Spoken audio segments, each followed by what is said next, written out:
The enthalpy change associated with the formation of 1 mole of a compound from its constituent elements, all substances being in their standard states, that is, at 298 Kelvin and 1 bar pressure, is called the standard molar enthalpy of formation.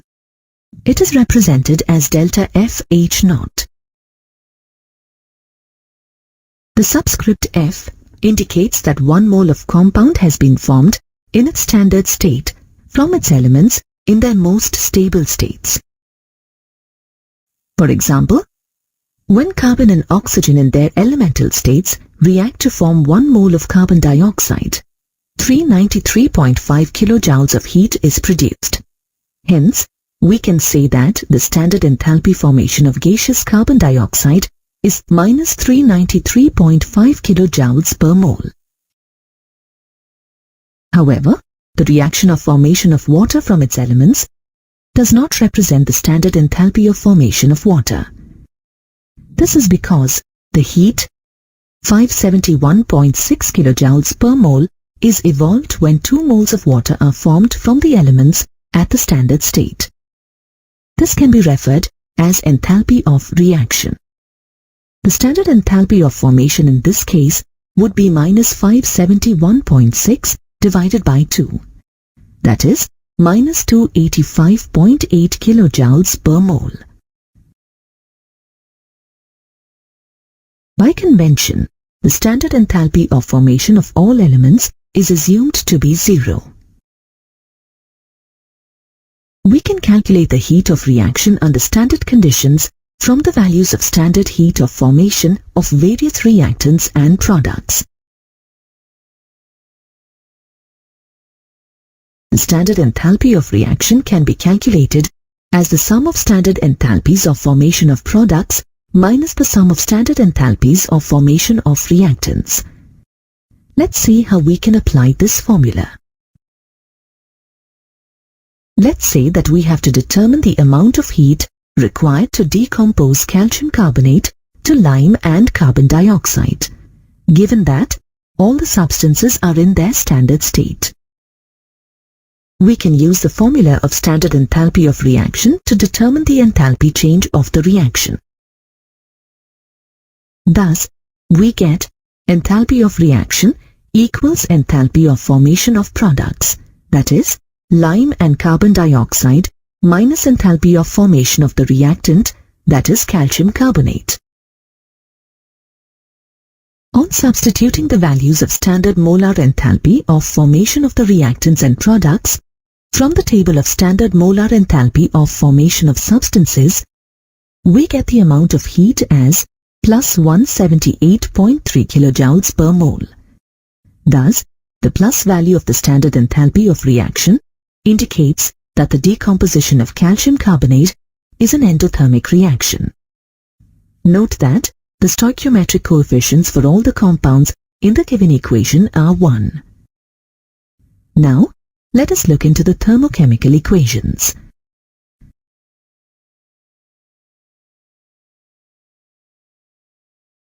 Hess's law states that if a chemical change can be made to take place in 2 or more different ways, whether in one step or more than one step, the amount of total heat change is the same no matter by which method the change is brought about.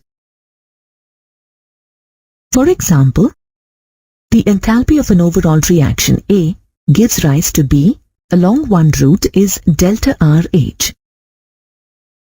Now, if the same reaction occurs through another route, delta RH1, delta RH2, delta RH3, then we can say that delta RH equals the sum of delta RH1, delta RH2 and delta RH3. Let's understand this through a chemical reaction. When sulfur in its elemental state burns to form sulfur trioxide in one step, the heat evolved during the chemical equation is minus 395.4 kilojoules per mole. Now, let's break down the reaction into 2 steps. In the first step, sulfur reacts with oxygen to form sulfur dioxide. The heat evolved during the chemical equation is minus 297.5 kilojoules per mole. In the second step, sulfur dioxide reacts with oxygen to form sulfur trioxide. The heat evolved during the chemical equation is minus 97.9 kilojoules per mole. If we add the heat evolved from both steps, we get minus 395.4 kilojoules per mole. Note that the amount of heat evolved through the two steps is the same as the amount of heat evolved in one step, thus proving Hess's law. Combustion is a process of burning a chemical compound at high temperatures in presence of excess of oxygen or air. Combustion reactions are exothermic reactions. The energy released during these reactions is used to drive automobiles, ships, airplanes and trains, to operate industrial processes, rocketry, and for numerous other purposes. The energy change accompanying the process of combustion is called the enthalpy of combustion.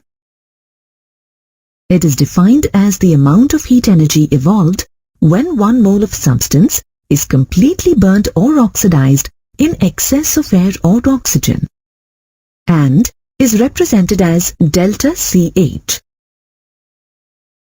For example, when 1 mole of carbon is completely burnt, it releases 393.5 kilojoules of heat. The negative sign of enthalpy change indicates the exothermic nature of the reaction. The enthalpy of combustion is considered only if the substance oxidizes completely. For example, if carbon is oxidized to form carbon monoxide, then the heat of the reaction is minus 110.5 kilojoules per mole. Since carbon does not oxidize completely, the heat evolved during the reaction is not considered as the enthalpy of combustion. Standard enthalpy of combustion is defined as the enthalpy change per mole of a substance when it undergoes combustion, with all the reactants and products being in their standard states at the specified temperature. It is represented by delta CH naught. Combustion reactions release large amounts of energy. For example, 1 mole of butane on complete combustion produces minus 2658 kilojoules per mole of energy. The energy released by the combustion of food or fuel is usually compared in terms of their combustion energy per gram, which is known as calorific value. Calorific value of food or fuel is defined as the amount of heat released by the complete combustion of 1 gram of fuel or food. Calorific value is usually expressed in kilojoules per gram or kilocalorie per gram. When 1 mole of glucose burns, it releases 2820 kilojoules of heat. Hence, the calorific value of glucose is 2820 divided by 180, which is equal to 15.67 kilojoules per gram.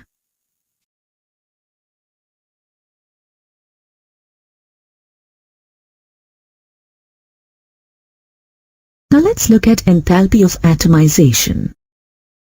When 1 mole of a given substance dissociates into gaseous atoms, the enthalpy change accompanying the process is called the standard enthalpy of atomization. It is represented by delta AH naught. Let's consider the atomization of dihydrogen into hydrogen atoms. In this reaction, hydrogen atoms are formed by breaking of HH bonds in dihydrogen. The conversion of 1 mole of hydrogen molecules into hydrogen atoms requires 435.5 kilojoules per mole of energy. Therefore, the enthalpy of atomization of dihydrogen is 435.5 kilojoules per mole. Now let's look at bond enthalpy. We know that chemical reactions involve the breaking and making of bonds. The breaking of bonds requires energy, while the making of bonds involves the release of energy. The enthalpy changes associated with chemical bonds are expressed in terms of bond dissociation enthalpy and mean bond enthalpy. Let us try to understand these terms with reference to diatomic and polyatomic molecules.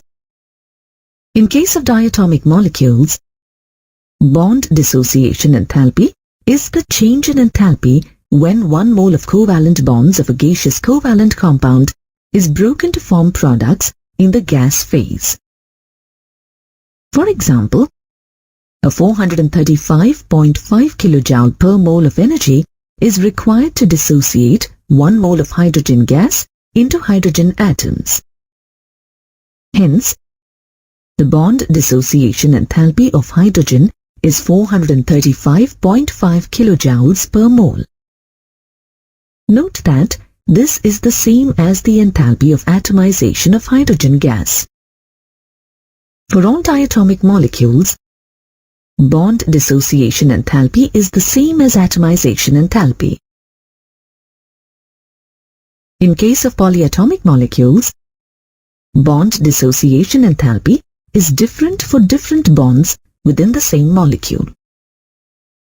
For example, the enthalpy of atomization of methane is 1665 kilojoules per mole. Although the 4 CH bonds are identical in terms of bond length and energy, the energy required to break individual CH bonds in each successive step is not the same. The energies required to break these bonds are successively plus 427, plus 439, plus 452, and plus 347 kilojoules per mole, respectively. The total energy required is plus 1665 kilojoules per mole. Hence, in such cases, we use the term mean bond enthalpy instead of bond dissociation enthalpy. Thus, mean CH bond enthalpy in methane is 416 kilojoules per mole. Bond enthalpies can be calculated using Hess law. The knowledge of bond enthalpies helps us in predicting the enthalpy of a reaction in gas phase. The standard enthalpy of a reaction, delta RH naught, is equal to sigma bond enthalpies of reactants minus sigma bond enthalpies of products. It is important to remember that this relationship is approximate and valid only when all the reactants and products in the reaction are in gaseous state. We have learned that if a process is carried out at constant volume, then the heat content is the same as the internal energy as no work is done. But most of the chemical reactions are carried out at constant pressure and not at constant volume. When a reaction is performed under constant pressure, then it may involve change in the volume. The energy change occurred during such reactions may not only involve change in internal energy but also do some work. To understand this, assume a chemical reaction occurring at a constant pressure. Let us assume that the reaction is exothermic and also involves gaseous substances. When the reaction proceeds at constant pressure, two possibilities arise. One possibility is that if the reaction is carried out with increase in volume, then the system has to expand against atmospheric pressure and energy is required to perform this act. As some of the energy has to be utilized for this purpose, the heat evolved in this case would be a little less than the heat evolved at constant volume conditions. The other possibility is that if the reaction is carried out with decrease in volume at constant pressure, then the work is done on the system and heat evolved would be greater than the heat evolved at constant volume. Thus, it can be concluded that heat changes occurring at constant pressure and temperature are not only due to change in internal energy but also due to expansion or contraction against the atmospheric pressure. Hence, the scientists felt the need to study the heat changes at constant pressure and temperature. In order to study the heat changes in a chemical reaction at constant temperature and constant pressure, a new thermodynamic function called enthalpy was introduced. The total heat content of a system at constant pressure is equal to the sum of the internal energy and PV. This is called the enthalpy of a system, which is represented by H. Note that enthalpy is also called as heat content.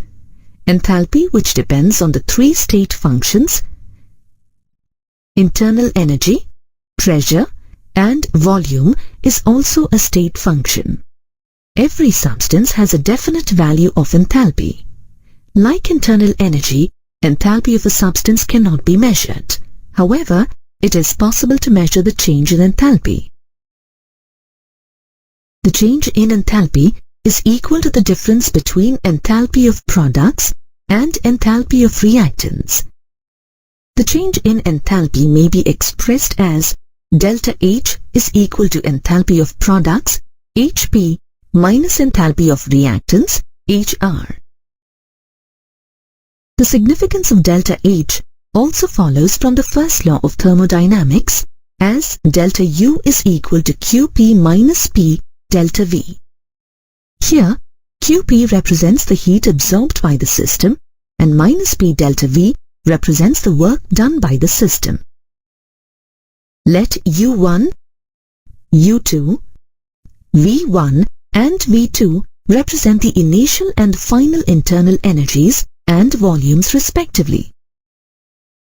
The above equation can be written as U2 minus U1 equal to QP minus P into V2 minus V1.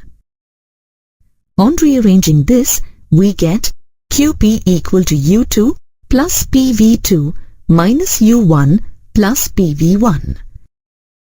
But we've already learned that U plus PV equal to enthalpy H. Hence, the equation can be written as QP equal to H2 minus H1 is equal to delta H. Therefore, delta H is equal to QP.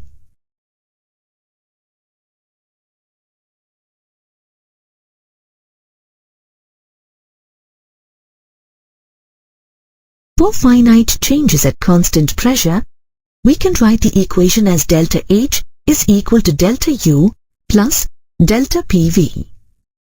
Since P is constant, we can write as delta H is equal to delta U plus P delta V. Remember that delta H is equal to QP, the heat absorbed by the system at constant pressure. Delta H is negative for exothermic reactions and positive for endothermic reactions. Let's now look at the relation between delta H and delta U. When we deal with solids and liquids, the difference between the change in internal energy, delta U, and enthalpy, delta H, is not significant. This is because solids and liquids do not show significant change in the volume when heated.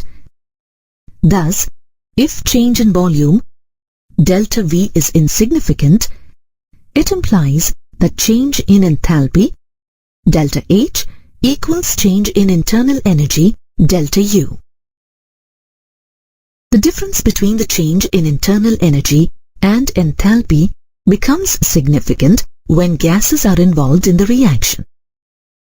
Let's consider a chemical reaction occurring at constant temperature, T, and constant pressure, P. Now, let's say that the volume of the reactants is VA and the number of moles in the reactants is Na. Similarly, the volume of the products is VB and the number of moles in the product is NB. We know that according to the ideal gas equation, PV equals nRT. Thus, for the reactants, PVA equals NART, and for the products, PVB equals NBRT. Thus, PVB minus PVA equals NBRT minus NART, or PVB minus VA is equal to NBRT minus NART, or PVB minus VA equal to NB minus NART. That is, pressure P multiplied by change in volume, delta V equals change in number of moles of gas, delta N GRT. Note that delta N is the number of moles of gaseous products minus number of moles of gaseous reactants. We learned that change in enthalpy delta H equals change in internal energy delta U plus product of pressure P and change in volume delta V. On substituting the values, we get change in enthalpy delta H equals change in internal energy delta U plus change in number of moles of gas delta N GRT. This relation helps us in calculating the change in enthalpy from change in internal energy and vice versa. Now let's learn about heat capacity. The capacity to absorb heat energy and store it is known as the heat capacity of a system. The heat absorbed by the system appears as rise in temperature.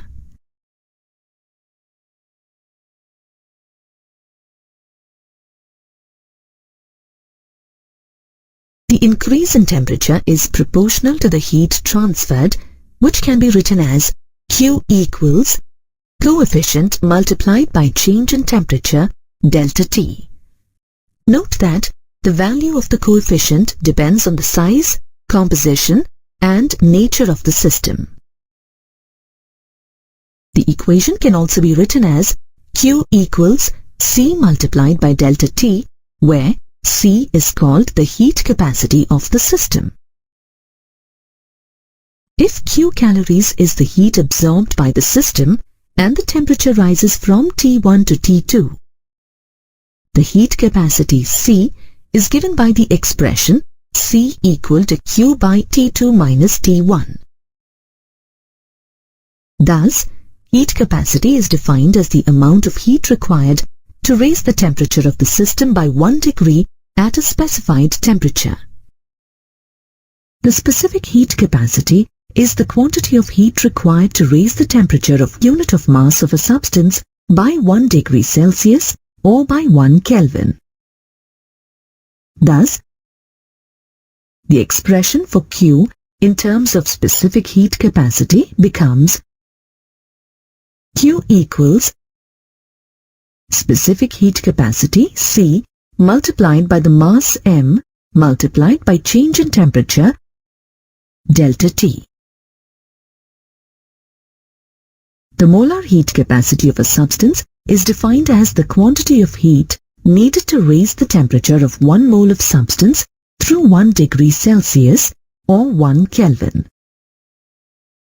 The SI unit of molar heat capacity is Joule per degree Kelvin per mole. The molar heat capacity Cm equals heat capacity C divided by N, where N is the amount of the substance. Heat is not a state function, neither is heat capacity. Hence, it is necessary to specify the process by which the temperature is raised by 1 degree. The two important types of molar capacities are molar heat capacity at constant volume and molar heat capacity at constant pressure. Let us see the relation between molar heat capacity at constant volume, which is denoted by Cv, and molar heat capacity at constant pressure, which is denoted by Cp. We learnt that the equation for heat, Q, is the product of heat capacity and change in temperature, delta T. Therefore, at constant volume, heat, Qv, equals product of heat capacity at constant volume, Cv, and change in temperature, delta T. But the heat absorbed at constant volume is equal to change in internal energy. Thus, Cv into delta T can be written as equal to delta U. Similarly, at constant pressure, heat Qp equals product of heat capacity at constant pressure, Cp, and change in temperature, delta T. We have seen that at constant pressure the heat absorbed by the system is equal to the change in enthalpy. Hence, Cp into delta T can be written as equal to delta H. The difference between Cp and Cv for 1 mole of an ideal gas can be derived as follows. The change in enthalpy for 1 mole of an ideal gas can be written as delta H equals delta U plus delta PV. For 1 mole of an ideal gas, PV is equal to RT.